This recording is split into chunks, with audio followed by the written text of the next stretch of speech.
नमस्कार दोस्तों, स्वागत है आप सभी का स्टडी आईक्यू में। मैं हूं आपका दोस्त राहुल सायगांवकर और आज हम लोग हमारी लक्ष्य की डिस्कशन कंटिन्यू करेंगे। आज हम लोग लक्ष्य में हेल्थ से जुड़ी हुई कुछ करंट अफेयर्स के बारे में डिस्कशन करेंगे। आप जानते हैं कि लक्ष्य स्टडी आईक्यू का इनिशिएटिव है जहां पे हम लोग आपको एक साल की जो इंपॉर्टेंट करंट अफेयर्स होती है एग्जाम रिलेटेड उससे आपको अवगत कराएं ताकि आप उससे कॉन्फिडेंस ले, आप सक्षम बने और यूपीएससी प्रिलिमिनरी टेस्ट 2022 जो जून में है, जून फर्स्ट वीक में, उसको आप कॉन्फिडेंस से अटेम्प्ट करें। आई होप कि आपने हमारी लक्ष्य की पुरानी क्लासेस भी देखी है, दूसरे सब्जेक्ट्स की भी आई है, लक्ष्य, polity, economy, international relations. I hope you have taken advantage of it.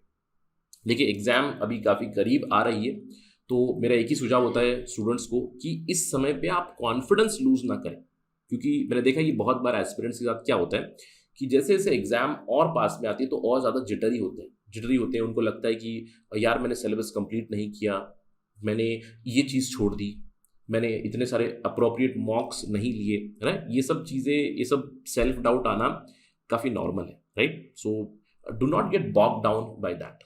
इस आखिरी हफ्ते 2 हफ्ते में आपको और भी ज़्यादा पुश करना है। जो चीज़ें पढ़ी हैं उन्हीं चीज़ों को रिवाइज कीजिए अच्छे से। एक कोई नई चीज़ मत उठाइएगा, revise the things more properly, right, and have that confidence. मैं हमेशा कहता हूँ कि गिव योरसेल्फ क्रेडिट कि आपने तैयारी की हुई है, पिछले 8 महीने 1 साल आपने पढ़ाई की हुई है, राइट। एग्जाम में आपको चीज़ें याद आ जाएगी अगर आपने अच्छे से रिवाइज किया हुआ है। With that note let us begin our discussion. Health related आज डिस्कशन करेंगे। चलिए डिस्कशन शुरुआत करते हैं, लेकिन उससे पहले अगर कोई यूपीएससी सिविल सर्विस की तैयारी कर रहे हैं, करना चाहते हैं, आकांक्षी है, तो आपके दिमाग में बहुत ज़्यादा सवाल रहेंगे। सर कैसे तैयारी शुरू करें, क्या पढ़ना होता है। मैंने सुना है कि बहुत ज़्यादा सिलेबस है, क्या मुझे दिल्ली जाके क्लासेस करने पड़ेंगे। ऑफलाइन क्लासेस के कोर्स के प्राइजेस मैंने सुने कि 1,00,000-2,00,000 में है बहुत सारे इंस्टीट्यूट्स के। तो मैं कैसे करूँ, मैं कैसे तैयारी करूँ, हाउ डू आई बिगिन। अगर आपके दिमाग में ये सारे सवाल चल रहे हैं, then you have to visit our website studyiq.com। यहाँ पे आपको आपके बहुत सारे सवालों के जवाब मिलेंगे। इनफैक्ट हम लोग आपको एक दिशा देंगे फॉर प्रिपरेशन। चलिए, इनफैक्ट मैं आपको ले चलता हूँ हमारे वेबसाइट पे ताकि हम लोग थोड़ी सी इन्फॉर्मेशन ले अबाउट आवर कोर्सेस। बहुत सारे कोर्सेस अवेलेबल है। Will talk about different courses. GS course available है, करंट अफेयर्स कोर्स अवेलेबल है, गौरव गर्ग सर का हमारा फ्लैगशिप कोर्स है UPSC civil service exam prelims and mains. अगर आप इसको ओपन करोगे, आप इसकी कोर्स कंटेंट देख सकते हो, आपको एक आइडिया मिल जाएगी। जो भी आपके सवाल थे, कैसे प्रिपेयर करना है, क्या क्या सब्जेक्ट्स होते हैं, प्रीलिम्स के लिए क्या पढ़ना है, मेंस के लिए क्या पढ़ना है, आपको यहाँ पे कॉम्प्रिहेंसिव आइडिया मिल जाएगी, कॉम्प्रिहेंसिव गाइडेंस मिलेगी of this particular exam preparation. इस कोर्स का दाम यहाँ पे देख सकते हो, लेकिन यहाँ पे you will get 40% discount over and about this. इस कोर्स को बनाया गया है by some of the best faculties in our country. You can know about the authors also. अगर आप कोर्स कंटेंट पे जाओगे तो you will see that the course has all the ideas. Beginning of preparation आपको कैसे करनी है, आप अपनी तैयारी कैसे शुरू करोगे। प्रीलिम्स स्पेसिफिक आपके लिए सक्सेस इन प्रीलिम्स पढ़ा हुआ है, जो नया प्रोग्राम है हमारा। इसके अलावा आपके पास करंट अफेयर्स प्रोग्राम है। मेंस के लिए आपकी continuous content writing, answer writing की क्वालिटी हम लोग इंप्रूव करते हैं। वीकली डाउट सेशंस है आपके लिए, यहाँ पे डेमो वीडियोस भी अवेलेबल है। Just go to the website, check out the details and then do avail this course. चलिए आज तो पहला टॉपिक शुरू करते हैं। हम लोग बात करने वाले हैं लासा फीवर के बारे में। लासा फीवर काफी ज्यादा चर्चा का विषय बना हुआ था जनवरी और फरवरी में। लासा फीवर बहुत सारे देशों में स्प्रेड हुआ था। ऑल दो मैं कहूँगा शुड यू बी वरीड भी सवाल पूछा था, लेकिन इंडिया में we did not see too much extent of Lassa fever. तो इसके ऊपर सवाल बन सकते हैं। Consider the following statement with respect to Lassa fever. अब सबसे पहला और कॉमन चीज, ये लासा फीवर किससे होता है? Does it happen because of a virus? Does it happen because of a bacteria? Does it happen because of a protozoa? तो आप यहाँ पे आई होप कि आपने इस चीज़ की तैयारी की हुई है। कौन सी बीमारियाँ होती है जो वायरस से होती है, कौन सी बीमारी होती है जो बैक्टीरिया से होती है, कौन सी बीमारी होती है जो प्रोटोजोआ या फिर दूसरे जो भी पैथोजन से उनसे होती है। इसका एक लिस्ट बना लीजिए, it will come handy for you for sure. तो लासा फीवर के बारे में, कैसे, किस पैथोजन से होता है, कहाँ से ओरिजिनेट हुआ है, क्या ये जूनोटिक है? जूनोटिक है मतलब किसी जानवर से आया है क्या? अगर ये फीवर हो तो ये कितना खतरनाक है, ये सारी चीजें जानेंगे क्योंकि इसके ऊपर सवाल बन सकते हैं। सबसे पहली चीज, लासा फीवर एक एक्यूट वायरल हेमोरेजिक इलनेस है। हेमोरेजिक इलनेस मतलब अगर आपको ये इलनेस हो जाए, लासा फीवर हो जाए, तो आपको हैमरेज हो सकता है। हैमरेज मतलब कहीं पे भी आपकी blood vessels, arteries, veins rupture हो जाएंगे और खून निकलना शुरू हो जाएगा। और ये होता है लासा वायरस की वजह से। ध्यान रखना है, Lassa virus it comes from the arena virus family. इसके अलावा अब दूसरा सवाल, क्या ये जूनोटिक है? एब्सोल्युटली जूनोटिक है, यानी कि दूसरे प्राणियों से ह्यूमंस में आ चुका है। अब किस प्राणी से आया है? उसका नाम है मैस्टोमिस रैट्स। अब ये मैस्टोमिस रैट आपको नॉर्मली मिलते हैं अफ्रीका में। अब क्योंकि ये ह्यूमंस में आ चुका है, ये दूसरी जगह में भी स्प्रेड हो चुका है। नॉर्मली देखिए, the disease Lassa fever is quite endemic in the rodent population in West Africa, यानी कि Benin, Ghana, Guinea, Liberia, Mali, Sierra Leone, यहाँ पे आपको मिलता है। लेकिन ये दूसरी जगह पे भी स्प्रेड हो चुका है, अब यूरोपियन कंट्रीज में मिल चुका है। इनफैक्ट जैसे कि आपको पता है, जनवरी फरवरी में बहुत सारे लासा फीवर के केसेस यूके में आए थे, यूनाइटेड किंगडम में। ठीक है, अब जैसे कि मैंने आपको बताया, ये मैस्टोमिस रैट से आता है, तो इसको भी आपको कैच करना है। वायरस से होता है, एक मैस्टोमिस रैट से इसके पैथोजेंस आते हैं, और एक्सपोजर टू फूड हो, क्योंकि जहां पे भी रैट्स घूमेंगे, exposure to foods, rat urine, rat faeces, household items भी जाएंगे, तो इन सारी चीजों से आपको लासा पैथोजन, लासा वायरस आपके बॉडी में आ सकता है। और एक बार अगर इंसान को हो जाए तो पर्सन टू पर्सन इन्फेक्शन भी स्प्रेड होते हैं। जैसे कि कोरोना वायरस स्प्रेड होता है, वैसे ही लासा फीवर भी एक इंसान से दूसरे इंसान को स्प्रेड होता है, सिमिलर टू कोविड-19 वायरस। और देखिए, उतना ज्यादा खतरनाक नहीं है। आपको जानना है, overall case fatality of Lassa fever is just 1%, यानी कि अगर 100 लोगों को लासा फीवर हो जाए तो एक व्यक्ति की मृत्यु होती है ऑन एन एवरेज। लेकिन इसके सिम्टम्स क्या है, कितना थ्रेट है, कितने ज्यादा, कितने क्या क्या चीजें हो सकती हैं, कितने पॉपुलेशन में हो सकती है। देखिए, अगर 100 लोगों में हुआ है तो 80% लोगों में तो ये पता भी नहीं चलता है कि उन्हें लासा वायरस इन्फेक्ट, उनको लासा वायरस इन्फेक्ट हो चुका है, उन्हें कोई फीवर भी हुआ है। ठीक है, लेकिन 1 in 5 इन्फेक्शन, यानी कि 20% लोगों में काफी थ्रेटनिंग, लाइफ थ्रेटनिंग सिम्टम्स आ जाते हैं। और इसके सिम्टम्स आ जाते हैं पहले 1 से 3 हफ्तों में। जैसे ही पेशेंट की बॉडी में वायरस इन्फेक्ट कर दे तो 20% केसेस में सिम्टम्स काफी स्ट्रांग बन जाते हैं। और सिम्टम्स आपको पता है, मैंने बताया, एक्यूट हेमोरेजिक इलनेस, तो हेमरेज हो जाएगा, आपका जो खून है वो खून निकल जाएगा आपकी दांतों से, गम्स से, आई से, नोज से। उसके बाद रेस्पिरेटरी डिस्ट्रेस हो सकता है, आपकी पूरी शक्ल स्वेल हो सकती है। इनफैक्ट काफ़ी सारे न्यूरोलॉजिकल प्रॉब्लम भी हो सकते हैं, हियरिंग लॉस, ट्रेमर्स, एंसेफेलाइटिस, ये भी प्रॉब्लम्स हो सकती है इन 20% ऑफ केसेस। और कुछ कुछ केसेस में इवन डेथ में occur with in 2 weeks after the symptoms. Symptoms शुरू होने के बाद 2 हफ्तों में डेथ भी हो सकती है because of multiple organ failure. तो खतरनाक है, लेकिन फेटालिटी रेट उतनी ज़्यादा नहीं है, और इंडिया में ज़्यादा वरी करने की और उतना ज़्यादा टेंशन नहीं था India, but still you have to know about Lassa fever. अब सवाल ये उठता है कि सर, लासा फीवर को मैं आइडेंटिफाई कैसे करूंगा? मुझे पता है कोविड-19 के लिए RT-PCR टेस्ट है, एंटीजन टेस्ट है, उसी तरह की टेस्ट होती है specifically for the antigens of Lassa virus. देखिए, दो तरह से WHO कहता है, 2 तरह से हम इसको डायग्नोज कर सकते हैं। एक है RT-PCR, जो हम लोग कोविड-19 के लिए इस्तेमाल करते हैं। RT-PCR में आप स्पेसिफिकली इस पर्टिकुलर वायरस की जो पॉलीमरेज चेन रिएक्शन होगी उसको आप चेक करोगे, है ना।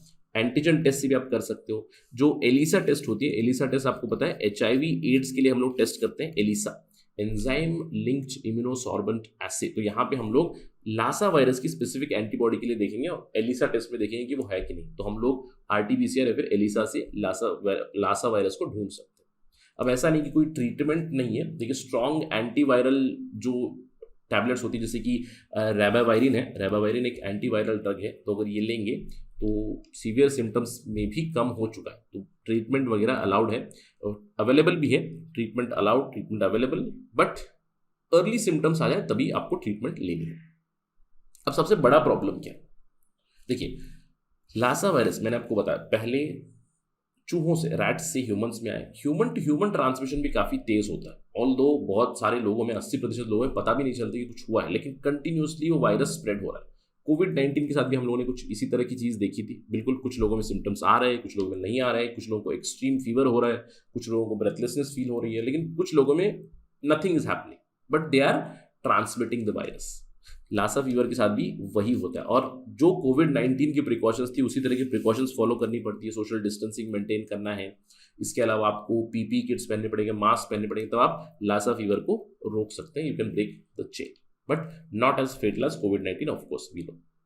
और ये बहुत सारे देशों में फैल चुका था, स्पेशली यूके में जनवरी फरवरी में बहुत सारे केसेस आए थे। So that is our discussion about the Lassa fever. Do note all the things, क्योंकि पोटेंशियल सवाल बन सकते हैं। इनफैक्ट ऑप्शन में भी आ सकता है, जैसे कि कौन सी बीमारी है, जैसे Lassa fever connected to virus, it happens because of virus. तो आपको 3-4 डिजीजेस के नाम दिए जाएंगे, कौन उसका पैथोजन है, इस तरह के भी सवाल आ सकते हैं, right. Let's move on and talk about HIV virus, human immunodeficiency virus.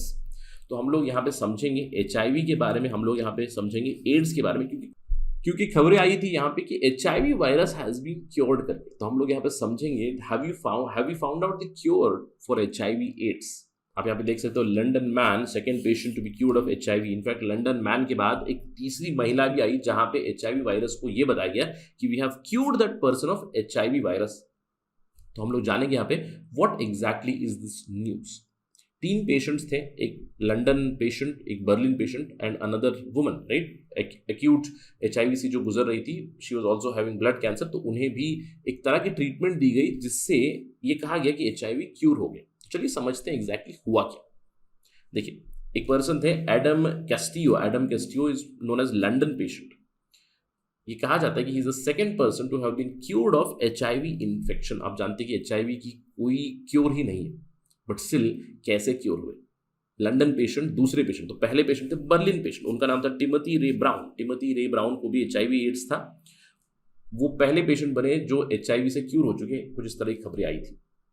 इसके अलावा रिसेंटली एक महिला भी है जिन्हें स्टेम सेल ट्रांसप्लांटेशन की एक प्रोसेस की गई थी, जहां पे she said she was cured of HIV। अब ये कैसे हुआ, क्यों हुआ, क्या हम लोग यहाँ से डेटा निकाल सकते हैं फ्रॉम प्रीलिम्स पर्सपेक्टिव। देखिए, जो पेशेंट थे Adam Castillo, London patient, he was suffering from Hodgkin's lymphoma. जो पहले पेशेंट थे, he was suffering from myeloid leukaemia, यानी कि किसी तरह का कैंसर था उनमें, और कैंसर के चलते उन्हें स्टेम सेल ट्रांसप्लांटेशन की ट्रीटमेंट दी गई थी। स्टेम सेल ट्रांसप्लांटेशन ट्रीटमेंट देने के बाद HIV भी क्योर हो गया, कुछ इस तरह की खबरें आई। अब ये क्यों हुआ? तीनों पेशेंट जिनकी हम लोग बात कर रहे हैं, they carried a mutation called as CCR5 delta 32। तो अगर आपको सवाल आ जाए recently in news CCR5 delta 32, ये हम लोगों ने कहाँ सुना है, किस कॉन्टेक्स्ट में सुना है, तो आपको ये बात जाननी है कि HIV इन्फेक्शन और उसके क्योर से जुड़ी हुई ये चीज है CCR5 डेल्टा 32 म्यूटेशन। इन तीनों पेशेंट में देखा गया था कि इस तरह की म्यूटेशन थी, और इस म्यूटेशन के चलते उन्हें स्टेम सेल ट्रांसप्लांटेशन ट्रीटमेंट दिया गया, जिससे वो क्योर हो गए। अब सवाल ये उठता है कि सर ये क्योर कैसे हो। चलिए समझते हैं HIV और एड्स को। बहुत से लोगों में मिसकॉन्सेप्शन है, सब लोग HIV एड्स को कॉमन चीज समझ लेते हैं, दोनों को सिनोनिमसली इस्तेमाल करते हैं, ये गलत होगा। देखिए, HIV वायरस का नाम है, ह्यूमन इम्यूनोडेफिशिएंसी वायरस। जब ये वायरस आपको इन्फेक्ट कर देगा, आपकी बॉडी में चला जाएगा, तो देखिए HIV वायरस इमीडिएटली फेटल नहीं होता। अगर समझ लीजिए I am HIV infected, hypothetical scenario, HIV infection हो गया, तो इमीडिएटली डेथ नहीं होगी। HIV क्या करता है, HIV मेरे इम्यून सिस्टम को धीरे धीरे वीक करने लगेगा। वो कैसे करेगा, आपको ये भी जानना है। HIV अटैक्स दी CD4 सेल्स। अभी CD4 सेल्स हमारी बॉडी की इम्यून रिस्पॉन्स है, एक तरह की सेल होती है, जैसे ही कोई बीमारी हो तो मेरी बॉडी CD4 सेल क्रिएट करती है, CD4 सेल उस पर्टिकुलर बीमारी को खत्म करती है। लेकिन HIV CD4 सेल्स को ही डैमेज करना शुरू कर देता है। CD4 सेल्स की वजह से, CD4 सेल्स खत्म होने की वजह से मेरा इम्यून सिस्टम वीक हो जाता है। अब over a period of time, यानी कि पहले HIV इन्फेक्शन हुआ, उसके बाद 1 साल 2 साल 3 साल 4 साल, ज्यादा कुछ होगा नहीं, धीरे धीरे धीरे HIV वायरस मेरे CD4 सेल्स को खत्म करता जाएगा। अब क्योंकि CD4 सेल्स खत्म हो रहे हैं तो मेरा इम्यून सिस्टम वीक हो रहा है, तो इम्यून सिस्टम वीक होने की वजह से मुझे एड्स हो जाता है। अब ये एड्स क्या है, एक्वायर्ड इम्यूनोडेफिशिएंसी सिंड्रोम, यानी कि HIV वायरस की वजह से आपने इम्यूनोडेफिशिएंसी एक्वायर की है।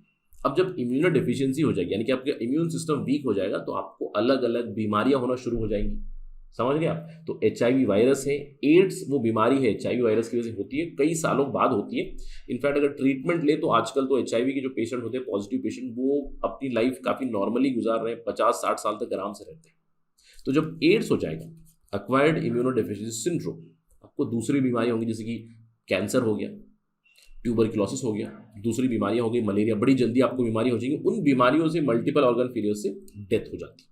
I hope it is clear to you now, right. अब इन सारे पेशेंट्स में वही बीमारियां थी। इन सारे पेशेंट में अगर आप देखोगे, patient 1 Berlin patient, London patient, the female patient, इन सभी में कहीं ना कहीं कैंसर एक कॉमन पैरामीटर था। इनको HIV पॉजिटिव तो है ही, कैंसर भी है, और उस कैंसर में उन्हें आप देख सकते हो उनके यहाँ पे CCR5 डेल्टा 32 म्यूटेशन भी है, और इन तीनों को एक तरह की ट्रीटमेंट दी गई थी, स्टेम सेल ट्रांसप्लांटेशन ट्रीटमेंट दी गई थी इन तीनों, और तीनों भी क्योर हो गए HIV से। अब क्या किया जाता है स्टेम सेल ट्रांसप्लांटेशन में? ये नॉर्मल ट्रीटमेंट होती है, कैंसर ट्रीटमेंट भी होती है, स्टेम सेल ट्रांसप्लांटेशन, कैंसर की ट्रीटमेंट दी, HIV भी खत्म हो गया, कुछ इस तरह की चीज हुई अभी। क्या होता है स्टेम सेल ट्रांसप्लांटेशन?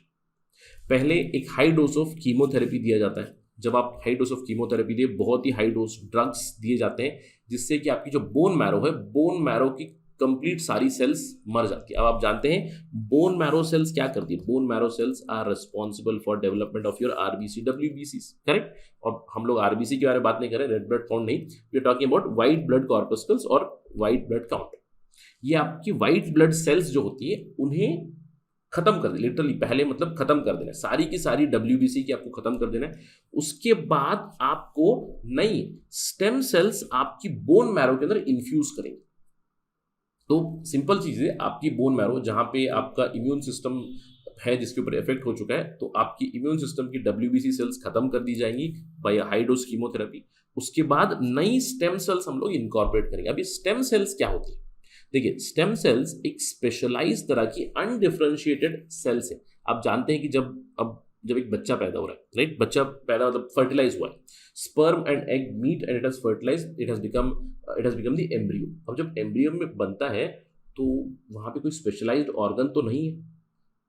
जो माँ से बच्चे की कनेक्टिविटी होती है, राइट, अम्बिलिकल कॉर्ड, उसके अंदर आपको स्टेम सेल्स मिलते हैं, और इन स्टेम सेल्स की वजह से धीरे धीरे धीरे बच्चे की बॉडी में ऑर्गन्स बनते हैं, स्पेशलाइज्ड ऑर्गन्स बन जाते हैं, जैसे कि किडनी हो गया, लीवर हो गया, किडनी सेल्स, लीवर सेल्स, ये सारी सेल्स क्रिएट होती है। Stem cells are undifferentiated cells जिसकी कैपेसिटी होती है कि जहां पे जो रिक्वायरमेंट है उस तरह की सेल वो बन जाता है। अब यहाँ पे हम लोगों ने स्टेम सेल इनकॉर्पोरेट किया बोन मैरो में, तो बोन मैरो में क्या जरूरत है? बोन मैरो में वो स्टेम सेल WBC बन जाता है। क्लियर? तो हम लोग सिंपल स्टेम सेल ट्रांसप्लांटेशन में, ऑल्दो मैं सिंपल टर्म से बता रहा हूं, लेकिन कीमोथेरेपी एक बहुत ही खतरनाक प्रोसेस है। आपको रेडिएशन दी जाएगी, हाई डोसेस दिए जाएंगे, जिसके बाद बॉडी काफी वीक हो जाती है। अब यहाँ पे समझिए कि आपका इम्यून सिस्टम लिटरली, जैसे हम लोग एक कंप्यूटर रीस्टार्ट करते हैं, वैसे इम्यून सिस्टम रीस्टार्ट करने का प्रोसेस है स्टेम सेल ट्रांसप्लांटेशन। तो स्टेम सेल्स आपकी बोन मैरो में डाल दी जाएंगी, जिससे कि आपकी WBC काउंट वापस बढ़ जाएगी और न्यू WBC बन जाएगी, जिसकी वजह से कैंसर भी खत्म हुआ और आपका HIV भी खत्म हुआ। That has happened with the London patient. तो अगर सवाल ये उठा है, have we found out the treatment for HIV? I would say no, अभी तक कोई ट्रीटमेंट नहीं है। यस, हम लोग एंटी रेट्रोवायरल ट्रीटमेंट लेते हैं जिससे HIV को कंट्रोल में रखा जाता है, लेकिन HIV का क्योर अभी भी नहीं है। देखिए, stem cell transplantation cure for HIV is still under nascent condition, और जितने भी अभी तक 3 पेशेंट हुए, तीनों पेशेंट में CCR5 डेल्टा 32 ये म्यूटेशन देखी गई थी, और उन्हीं में HIV खत्म हुआ है। तो we cannot say that it is not a go to treatment, और अनलाइकली भी है कि ये गो टू ट्रीटमेंट बनेगा भी। लेकिन खबरें ये आ चुकी है कि कुछ पेशेंट्स HIV से क्योर हो चुके हैं। वो पेशेंट्स हुए हैं जहां पे CCR5 डेल्टा 32 म्यूटेशन देखी गई थी, जिन्हें स्टेम सेल ट्रांसप्लांटेशन ट्रीटमेंट दी गई थी। I hope that this news is quite clear to you. इस डिस्कशन से देखिए, CCR5 डेल्टा 32 को याद रखिएगा। Recently in news this particular thing, what is this, ये भी पूछा जा सकता है। इसके अलावा स्टेम सेल क्या होते हैं? स्टेम सेल मैंने आपको बताया अनडिफरेंशिएटेड सेल है जिसके पास वो कैपेसिटी है कि वो किसी भी तरह की सेल बन जाता है। इसके अलावा स्टेम सेल ट्रांसप्लांटेशन टेक्निक मैंने आपको बताई। HIV और एड्स के बीच अंतर, ये तो बहुत ही कॉमन चीज है, बहुत ही सिंपल चीज है, बट बहुत सारे एस्पिरेंट्स यहाँ पे कंफ्यूज हो जाते हैं और क्वेश्चन गलत करके आते हैं। तो do keep a note of all these things. चलिए अगले टॉपिक पे चलते हैं और बात करते हैं हवाना सिंड्रोम के बारे में। What is Havana syndrome? आप यहाँ पे देख सकते हो, हवाना सिंड्रोम में be cause by directed energy.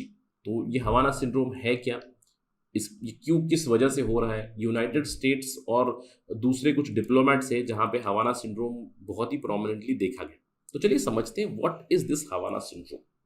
अब पिछले 6-7 सालों से मैं कह सकता हूँ, 2016 से ही alarming number of American diplomats, American troops, American intelligence officers, उन्हें एक मिस्टीरियस यानी कि एक ना जानकारी होने वाली बीमारी हो रही है जिसका नाम है हवाना सिंड्रोम। और काफी डिस्टर्बिंग सी चीज है कि सीआईए और पेंटागन बिलीव करते हैं कि नेचुरली नहीं हो रही है। अब देखिए हवाना सिंड्रोम में होता क्या, 2016 से ही यूएस डिप्लोमेट्स स्पेशली शुरुआती दौर में जो हवाना कहाँ पे है, कैपिटल सिटी ऑफ क्यूबा। हवाना आपको यहाँ मिलती है, ये क्यूबा की कैपिटल सिटी है हवाना। यहाँ पे जो डिप्लोमेट्स स्टेशन थे उनमें कुछ अजीब सी बीमारी होने लगी। उन्होंने कंप्लेंट किया कि उन्होंने कुछ अजीबोगरीब आवाजें सुनी, स्ट्रेंज साउंड सुनी। इसके अलावा they also experience odd physical sensations. जिसके बाद उस इंसिडेंट के बाद, जैसे अब मैं आपको बता दूं, यार कोई अजीब सी आवाज आई मेरे कान में, कुछ अजीब सी सेंसेशन हुई, उसके बाद उनके अंदर अजीबोगरीब सी एक इलनेस डेवलप हो गई। बहुत सारे डिप्लोमेट्स में नॉजिया फील किया गया, डिजीनेस, हेडेक फील हुआ, हियरिंग लॉस, सुनाई नहीं दे रहा है। कुछ केसेस में कॉग्निटिव इंपेयरमेंट भी हुई। बहुत सारे केसेस में वर्टिगो फील हो। वर्टिगो मतलब वो खड़े नहीं रह पा रहे थे, अपने आप ऐसे बेहोशी की हालत में गिर रहे थे। कुछ लोगों में रेस्पॉन्स मिक्स था। अब कुछ लोगों को आवाज़ सुनाई दी, फिजिकल सेंसेशन हुआ, उसके बाद थोड़ी सी प्रॉब्लम हुई, फिर वापस ठीक हो गए।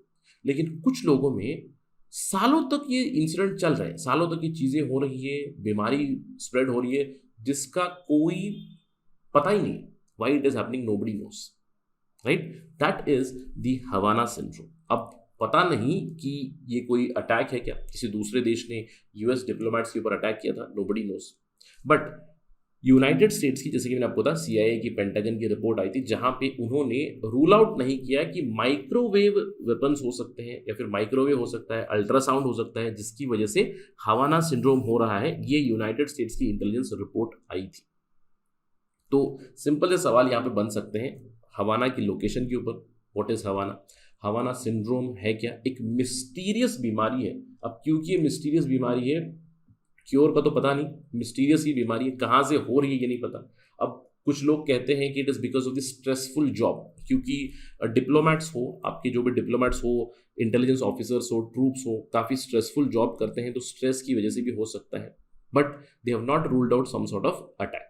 और स्पेसिफिकली यूएस डिप्लोमेट्स पे हो रहा था, लेकिन अभी 2016 के बाद बहुत सारी एम्बसीज में दूसरे जो वेस्टर्न कंट्रीज है, वेस्टर्न कंट्रीज के डिप्लोमेट्स को, उनके इंटेलिजेंस ऑफिसर्स को भी कुछ इस तरह की बीमारियां हो चुकी है, कुछ इस तरह की फीलिंग हो चुकी है। So do note what is this Havana syndrome.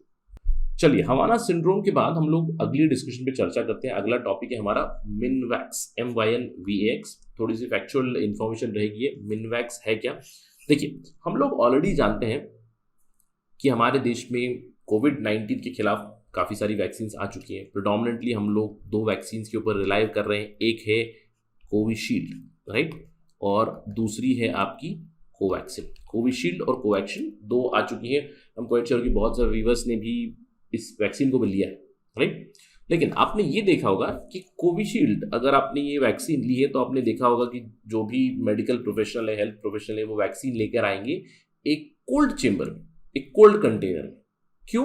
क्योंकि कोविशील्ड और कोवैक्सिन और majority of the vaccine that we have right now, it requires refrigeration. बहुत ही कोल्ड टेम्परेचर में वो सर्वाइव कर सकते हैं, यानी कि आपके पास कोल्ड चेन लॉजिस्टिकल सेटअप होना चाहिए। अब जहाँ पे प्रोड्यूस हो रही है, फॉर इंस्टेंस भारत बायोटेक हो, सीरम इंस्टीट्यूट हो, तो यहाँ से प्रोड्यूस हो रही है, यहाँ से एक रिमोट गांव में जाना है। फॉर इंस्टेंस आपको जम्मू कश्मीर के एक रिमोट गांव में जाना है, लद्दाख के एक रिमोट गांव में जाना है, नॉर्थ ईस्ट के एक रिमोट विलेज में जाना है, तो उस रिमोट विलेज में वहाँ पे बिजली नहीं है, रेफ्रिजरेशन की फैसिलिटी नहीं है, तो कैसे आप इसको कैरी कर पाओगे? क्योंकि कुछ ही घंटों के लिए रूम टेम्परेचर पे ये एक्टिव रहेंगे, उसके बाद ये बेसिकली इनएक्टिव वैक्सीन बन जाएगी। इसी चीज को रिजॉल्व करने के लिए मिनवैक्स के ऊपर काम चल रहा है, और ये हमारे पास खबरें आई कुछ ही महीनों पहले। Work in progress still, India is making a warm vaccine to fight कोविड-19। वार्म वैक्सीन मतलब ऐसी वैक्सीन जिसको रेफ्रिजरेशन की जरूरत नहीं। तो ये ध्यान रखना है आपको। What is Minvax? Minvax is a warm vaccine to fight कोविड-19, जिसके ऊपर ऑलरेडी टेस्टिंग चल रही है। मिनवैक्स वैक्सीन कौन डेवलप कर रहा है?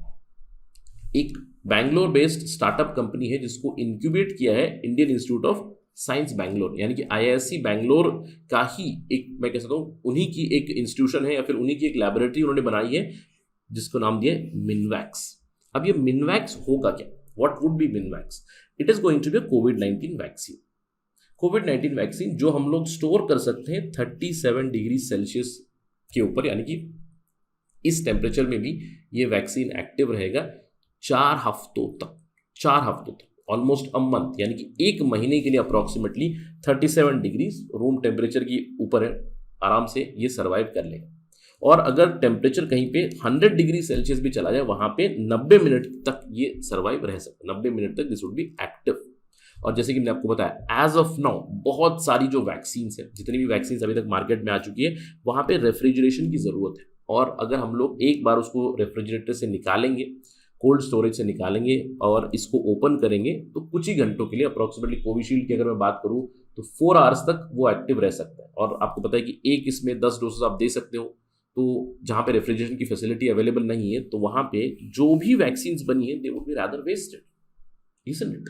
इसीलिए मिनवैक्स बन रहा है। अब मिनवैक्स जो कैसे वर्क करता है, Minvax works very similar to other vaccine, जहां पे वो कोरोना वायरस की जो स्पाइक प्रोटीन है, स्पाइक प्रोटीन के ऊपर को अटैच होगा और उससे कोरोना वायरस के नंबर्स को कम करेगा, उसको एंड करता हुआ जाएगा। और जितने भी स्पाइक प्रोटीन बेस्ड वैक्सीन है, दे नीड रेफ्रिजरेशन, जैसे कि मैंने आपको बताया। और यहाँ पे 2 लोग काम कर रहे हैं, Minvax and Commonwealth Scientific Industrial Organisation Australia. So please remember, Minvax, जैसे कि मैंने आपको बताया, it is an incubated centre from Indian Institute of Science Bengaluru. Minvax के साथ काम कर रहा है CSIRO ऑस्ट्रेलिया। और अभी तक जो इन्होंने टेस्टिंग की हुई है मिनवैक्स की वार्म वैक्सीन की, काफी पॉजिटिव रिजल्ट्स दे चुका है। अकॉर्डिंग टू इनिशियल डेटा, जो ओमाइक्रॉन वेरिएंट है, ओमाइक्रॉन वेरिएंट काफी वीक वेरिएंट माना जाता है, उसके खिलाफ 3 डोसेस दिए गए मिनवैक्स के, वार्म वैक्सीन है, 3 डोसेस वैक्सीन, 14.4 फोल्ड डिक्रीज देखी गई इन दी ओमाइक्रॉन वायरस नंबर्स, यानी कि वायरस लोड जो होता है वो 14 टाइम कम हो चुका है, right? 14 fold decrease in the Omicron neutralisation. 3 combination देंगे, 3 डोसेज देंगे इसके।